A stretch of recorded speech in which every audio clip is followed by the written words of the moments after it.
Bun găsit, stimați telespectatori și dragi prieteni de pe internet, la emisiunea Cafeneaua Spirituală. O să vorbim astăzi despre căutarea spirituală și am invitat, pentru ca să mă ajute în acest sens, pe Adina Amironesei, pe care o cunoașteți din emisiunile care le-am făcut împreună. Este trainer și consilier de dezvoltare personală. Deci, deoarece tot un univers este mișcare și schimbare, nimic nu stă pe loc, deci stagnarea este imposibilă. Și atunci noi ori evoluăm spre planuri superioare de conștiință, ori regresăm. Pentru că este posibil să și regresăm, nu numai să evoluăm. Și atunci totul depinde de decizia noastră. Noi decidem dacă mergem înainte sau ne oprim sau stăm sau regresăm. Deci despre acest subiect am mai vorbit așa câte puțin. Uite, majoritatea oamenilor deci sunt puțini oameni care merg pe această cale a evoluției spirituale, majoritatea se complac în stagnare, în uitare, caută în inconștiență, prin alcool, prin droguri, prin muncă, prin stimulare senzorială sau chiar prin sex. Deci ca să nu evolueze își găsesc tot felul de ocupații. Și atunci, pentru ca să realizăm această cunoaștere spirituală, trebuie să începem de undeva, nu? Ce părere ai? Da, cred că aș comenta mai întâi ce ați spus, faptul că majoritatea se complac în diverse distrageri. Cred că orice om, la un moment dat, și-a pus măcar una din cele 4 întrebări fundamentale, așa le numea Michael Ledwith, și anume cine sunt eu, de unde vin, de unde am venit sau de unde am apărut și ce ar trebui să fac cu viața mea și a 4-a, ce se întâmplă după moarte. Deci eu cred că totuși aceste 4 întrebări și le-a pus, aș avea curajul să spun, orice om, doar că nu a insistat pe găsirea unor astfel de răspunsuri. De aceea n-aș spune că oamenii se pierd în anumite activități, ci, de exemplu, cei care se droghează, aș putea spune că au anumite stări de conștiință extinsă, mulți dintre ei, și încearcă să le păstreze. Pentru că în viața de zi cu zi realitatea li se pare cu totul alta, atunci continuă să ia aceste droguri. Dar aceste stări extinse de conștiință, după părerea mea, nu sunt o cale de realizare spirituală. Nu sunt o cale de realizare spirituală. Este sunt mai mult un joc. Nu înseamnă că dacă cineva ia droguri se va ilumina, asta în niciun caz. Dar vreau să spun că fiecare om și-a pus măcar o dată aceste întrebări. Acum, dacă a insistat în căutare sau nu, asta e cu tot o altă poveste. Omul începe căutarea spirituală abia în momentul în care un eveniment de viață îl pune la pământ. Adică nu am văzut pe nimeni stând într-o stare de confort psihic, emoțional, financiar și de toate felurile, care să stea pe un șezlong, cum găsisem undeva scris, și să se ilumineze. Nu, dar sunt și cazuri când au condițiile, dar probabil este atras de căutarea asta, deci s-a deschis omul, să zicem, se deschide, dar în multe dintre cazuri o ia așa ca pe un trend, ca pe o modă, e cool să, dacă prietenii mei sau unul din prietenii mei sau prietena mea sau iubita mea sau iubitul meu are astfel de căutări, foarte mulți pur și simplu merg doar ca să îi facă plăcere celuilalt sau să se încadreze într-un cerc de prieteni. Dar se poate să găsești într-o carte niște lucruri interesante care se atragă și după aceea să fii curios. Deci depinde și de cât de curios dar ești, seriozitatea, căutarea cu intenție, nu vine decât în cazul când cuțitul ajunge la os, când suferința atinge un punct culminant. Cel puțin asta e concluzia. Da, cam așa se întâmplă, dar mai sunt totuși seriozitatea, da. Seriozitatea vine abia atunci în această căutare. Acum, fiecare dă în căutarea lui peste diverse răspunsuri. Mai mult sau mai puțin fanteziste, mai mult sau mai puțin New Age. Diverse povești, sunt mii și mii de cărți care s-au scris despre istoria omenirii, despre istoria, nu mă refer la istoria de 2000 de ani, mă refer la de unde venim și cum am apărut pe acest pământ. S-au scris mii de cărți, s-au scris mii de cărți cine sunt eu, s-au scris mii de cărți în toate astea 4 întrebări. Problema e ce luăm din fiecare carte, ce luăm din fiecare, dacă adoptăm un răspuns sau altul și pentru ce perioadă. Dacă ne satisface un răspuns pe care l-am găsit într-o carte, e posibil să rămânem blocați, cum ați spus. Dacă nu, atunci căutarea continuă și lucru care este foarte bun. Pentru că în acest fel nu rămânem blocați în anumite informații și respectiv în anumite stadii de transformare interioară. Dar ce părere ai? Trebuie depus un efort sau nu pentru ca să ajungi la o realizare spirituală? Până la realizare, dacă vorbiți de realizarea sinelui, cu siguranță trebuie depus un efort și încă unul foarte serios și foarte... Pentru că sunt persoane care spun că iluminarea poate să vină așa dintr-o dată fără niciun efort. Pentru că este o teorie care spune că noi transmitem prin subconștientul colectiv gândurile noastre și tot ce am învățat. Și spune că trebuie să se atingă un procent critic pentru ca toată lumea să se ilumineze. Ce părere ai? Râd, pentru că într-o mare parte această teorie este adoptată, este acceptată de foarte mulți oameni, inclusiv de niște oameni de știință din psihologia transpersonală. Dar tu ce părere ai? Se poate sau nu? Părerea mea este că această creștere a gradului de conștientizare nu va veni peste noapte, nu va veni fără niciun efort. Dacă e să mă refer la cei care așteaptă să se împlinească acel 1%, eu sau le doresc așteptare plăcută, nu cred că va veni nici mâine, nici poimâine, dacă nu depune fiecare un efort. Pentru că teoria câmpurilor morfice a lui Rupert Sheldrake duce la această teorie simplificată. Deci spune că la un moment dat în câmpul conștiinței radiază din fiecare om cunoașterea lui. Acum, problema e și de seriozitatea celorlalți care nu fac neapărat ceva pentru asta. Deci nu...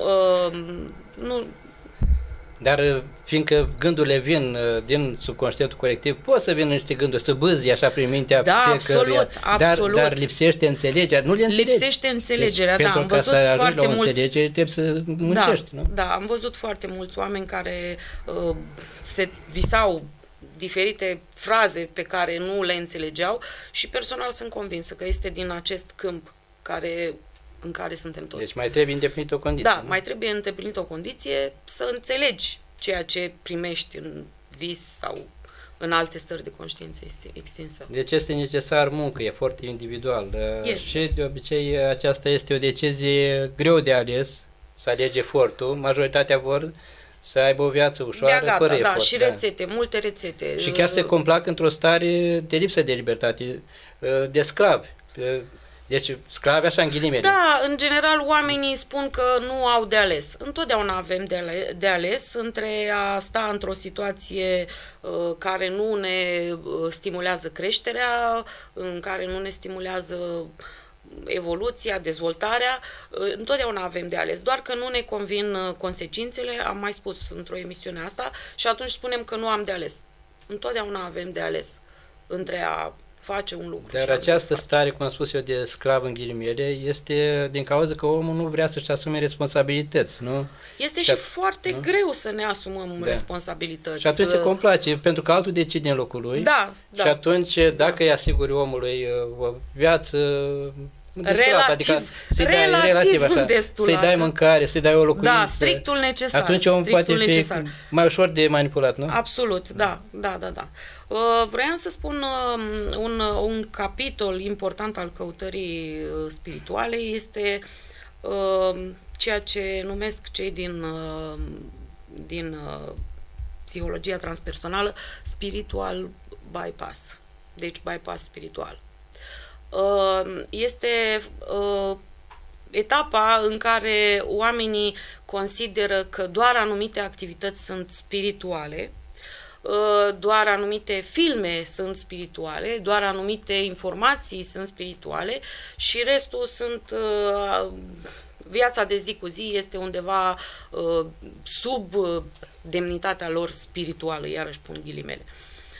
Deci, practic, bypassul spiritual este evitarea sau negarea vieții cotidiene, a responsabilităților cotidiene, sub pretextul acestei căutări spirituale. Multe familii s-au dezbinat pe această temă în cazul când unul dintre parteneri avea astfel de căutări numite spirituale. Eu evit cuvântul, tocmai pentru că este înțeles așa, duce la separare, nu duce la integrare. Și am exemple în viața mea de persoane care nu se preocupă de copii, nu se preocupă de casă, nu se preocupă, pentru că sunt tot timpul plecate în seara asta mă duc la tai chi, în seara asta mă duc la nu știu ce seminar, în seara asta mă duc la meditații, în seara cealaltă și în rest serviciu, că mai trebuie și ăla. Dar își neagă activitățile de zi cu zi. Eu cred că acest tip de căutare duce la formarea unui ego spiritual și nimic mai mult. Adică, practic, nu este persoanele respective care sunt în această etapă nu și-au clarificat exact ce vor de la această evoluție spirituală și nu au înțeles pe deplin în ce constă, în faptul că a fi spiritual nu înseamnă să mergi numai în cercuri, iarăși ghilimele, spirituale, să faci numai activități spirituale, ci și să-ți îndeplinești responsabilitatea. Dar nu ai întâlnit și persoane care caută să epateze prin cunoștințele lor spirituale și chiar vorbesc în continuu, nu se mai opresc. Mă abțin să vorbesc despre acest subiect. De spiritual, nu? Da, mă abțin să vorbesc despre acest subiect pentru că este unul vast și asta e etapa, cu asta defilăm. Oricum, trebuie să acceptăm tot ceea ce este. Nu? Da, sunt etape și etape. Dacă ne amintim de etapele personale, atunci nu avem cum să-i judecăm foarte mult pe ceilalți, pentru că fiecare am trecut prin etapa asta. Dacă spuneai tu că ei caută tot felul de activități, așa zise, spirituale, dar se ferește să treacă prin anumite greutăți, care poate aceste greutăți, dar duce la înțelegerea care trebuie. Păi nu, în primul rând, acest tip de căutare în fugă, mersul de la meditație la tai chi, de la tai chi la yoga sau de la yoga în același timp, adică este mai mult o confuzie și o fugă de viața adevărată, un ghiveci spiritual, că tot ați adus vorba, dar asta e o denumire simpatică. Cred că e mai mult o confuzie și nu clarifică și nu rezolvă absolut nimic.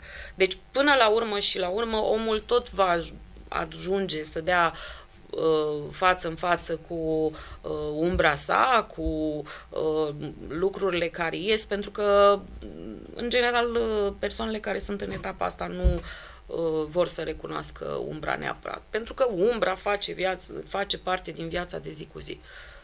Deci nu... Da. Deci sunt multe persoane care caută căile spirituale, dar unele se opresc, de exemplu, își neagă, de exemplu, corpul. Eu nu sunt corpul și nu se ocupă de corpul lor. Îl las, spune că mai importantă este mintea sau nici mintea spune că nu este și atunci mai important este spiritul. Deci e vorba de la a încerca să se sară de la o etapă la alta.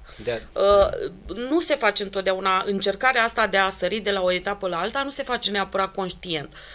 Cum am spus și într-o altă emisiune, cineva dă peste Moji și Moji spune abandonează-ți eu sau Gangaji sau așa. Abandonează-ți eu. Nu poți să-ți abandonezi eu înainte ca acesta să se fi maturizat. Adică în sensul, înainte ca omul să-și înțeleagă mintea, cum funcționează mintea, să înțeleagă cum funcționează emoțiile, să înțeleagă de ce somatizează emoțiile negative în corp, să înțeleagă toate lucrurile astea, deci felul în care funcționăm. Deci nu neapărat oamenii fac conștient această săritură de la o etapă la alta. În general, v-am spus, dau peste anumite informații, sună bine, e un fel de seducție a ceea ce spune Eckhart Tolle și Moji și Gangaji și așa, e o seducție, oamenii recunosc adevărul, iarăși un cuvânt care îl evit, recunosc că lucrurile alea sunt adevărate, sunt reale, sunt fără îndoială și atunci ei încearcă să aplice, dar ei nu și-au maturizat, nu au ajuns în etapa de maturizare a personalității. Și atunci, normal că aceste informații nu se pupă între ele. Deci sunt oameni care încearcă să practice meditație, dar pentru ca să practici meditație trebuie să înțelegi mecanismele minții. Să înțelegi și depinde ce fel de meditație, că dacă e majoritatea tipurilor de meditații sunt un fel de pauză de la viața de zi cu zi. Dar sunt meditații care nu sunt meditații. Deci meditația este o stare care trebuie să ajungi să o trăiești. Diverse, noroc, nu cred în noroc, dar în fine, am să mă exprim așa, noroc că n-am zăbovit prea mult în etapa cu meditația. Nu știu, ceva din mine nu... Poate o să ajungi acum în etapa asta. Nu e cazul, adică nu mai e cazul. Că mintea mea s-a liniștit... S-a liniștit după alte tipuri de conștientizări și nu simt să mai fac. Deci sunt persoane care, de exemplu, practică yoga, asane și își fortifică corpul fizic, au o stare de sănătate bună și zic că au ajuns la realizare. Dar mai lipsește ceva, nu? Deci procesele minții încă nu sunt... În mod normal, această realizare de sine sau cum o numim, nu este, adică... Deci tu voiai să spui că ți-ai realizat acest... În persoanele de față se exclud. Practica care o faci este introspecția interioară, cred că. Da, și mindfulness. Deci, trăirea în prezent fără judecată. În afară de lucru cu corpul fizic și trebuie și introspecția asta. Deci, și asta conștientizările cum poți să o faci? De exemplu, dacă nu poți... Prin întrebări. Prin întrebări și sinceritate atunci când îți răspunzi. Dar prin respirație se poate? E și respirația. Deci, asta este o cale meditativă. Deci încep prin atenția asupra respirației. Respirația face parte din mindfulness, din trăirea în prezent, este un mod de a ne aduce energiile acasă, de gândurile de pe unde au plecat, dar din punctul meu de vedere e mai întâi necesară o curățire, nu energetică, a nu se înțelege, sunt total împotrivă, așa, o curățire a emoțiilor, o clarificare a experiențelor de viață pe care le-am trăit, a ceea ce am învățat din ele, cu multă sinceritate și mai ales aceste întrebări. Și la un moment dat, în diverse etape, există acest life review, îți iei viața de la capăt și o analizez rând cu rând, ca să zic așa, experiențele mai importante care ne-au rămas și nu este nici foarte greu unde ni se duce gândul, acolo înseamnă că trebuie ceva analizat și rezolvat. Deci nu e atât de greu să facem această analiză. Dar ce spui pe această cale spirituală, sunt pericole sau nu? Pericole. Eu zic că sunt unele capcane sau chiar și pericole, pentru sănătate, pentru... Da, pentru că poți ajunge la un învățător, iarăși ghilimele, care recomandă cine știe ce rețete personale și omul ajunge... Da, și din experiența proprie, nu pentru că am pățit-o eu, dar au pățit-o alții care au făcut lucrurile astea. Sunt, eu știu, două lucruri pe care trebuie să fii prudent dacă vrei să le faci. De exemplu, pranayama, respirația ritmată, care este foarte periculoasă dacă corpul și mintea nu sunt pregătite, și de asemenea lucru cu energia sexuală, pentru că sunt mulți care încearcă să lucrează prin energia dacă sexuală. Dacă nimeresc la un astfel de guru, în ghilimele, fără să știe despre ce e vorba, da, într-adevăr. Și aș mai putea adăuga aici, respirația holotropică nu este pentru oricine, respirația inimii nu este pentru oricine. Respirația inimii este ușoară, am practicat-o, este foarte ușoară. E necesară un pic de pregătire și un pic dar respirația holotropică te duce în niște stări de conștiință extinsă, e posibil ca omul să nu fie pregătit pentru, da, și să vadă doar demoni în stările de trans.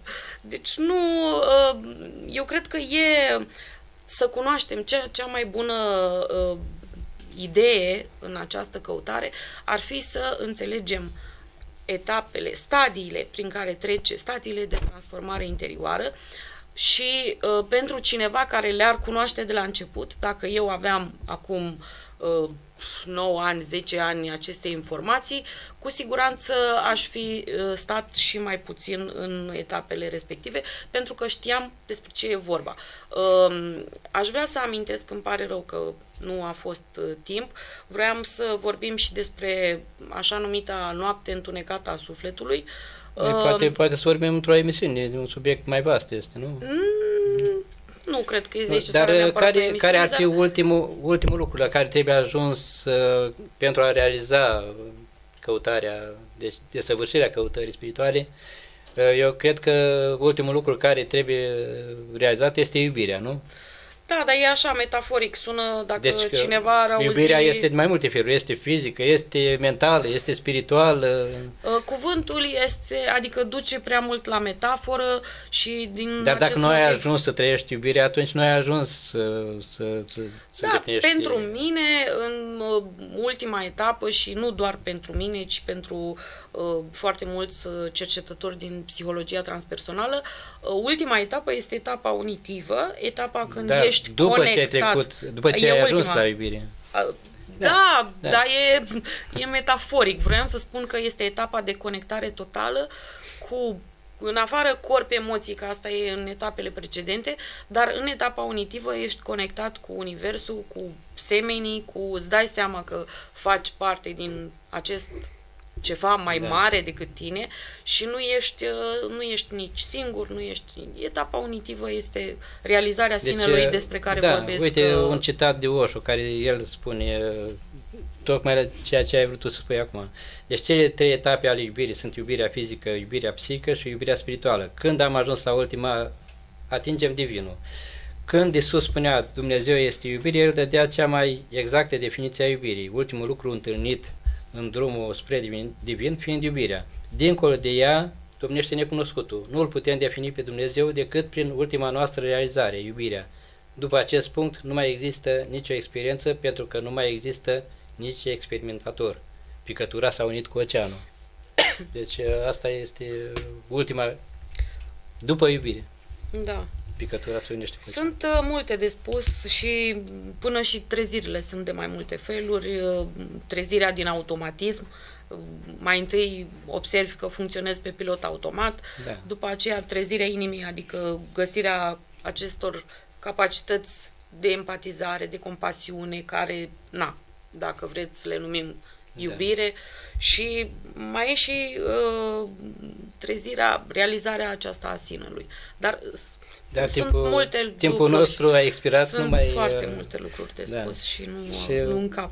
Da, o să vorbim, deci am vorbit despre căutarea spirituală și în emisiunea viitoare o să vorbim, cred că, despre încetarea căutării spirituale, despre și o să când ai ajuns la înțelegerea că nu mai este nevoie să cauți, nu? O să continuăm un pic cu câteva astfel de informații, pentru că sunt strict necesare. Da, ai vreun eveniment, parcă, nu? Sau mai durează până? Mai durează. Pregătesc un seminar despre stadiile de transformare interioară, tocmai pentru nu există, din câte știu, așa ceva pe piață, și e necesar, pentru că scurtează drumul.